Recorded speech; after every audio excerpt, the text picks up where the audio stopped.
Deciding whether a pommel angle fits your horse can actually be a little bit hard to see. So first I'm going to use just some fiberglass pommels outside of a saddle, so it's a little bit easier to see what you're looking for.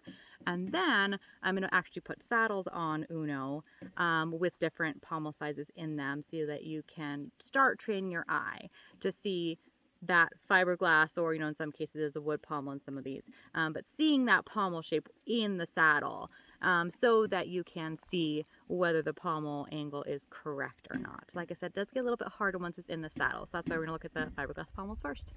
So here, what you want to train your eye to see is the edges here, okay? Because sometimes it looks like it's very slight, but here you can see this edge down here is making more contact, and then there's actually a gap right here. So that means that this pommel is too small for Uno. We have contact at the bottom, a gap at the top. That means too small or too narrow.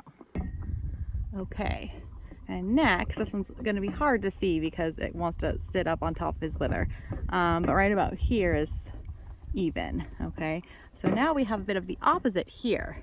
We have a gap under the bottom, and we have the top making contact, okay? So we have contact up top and a gap under the bottom. That means too wide. Okay, and now we have just right. So we see, again, kind of hard because it's wanting to sit up on his wither, but here we see even contact all the way down. So I can't stick my finger underneath here, can't stick it down in the middle. He just shifted his weight, but as you see, it went right back on again. Can't stick it up here, can't stick it in here, can't stick it in down here. So this is what we're looking for.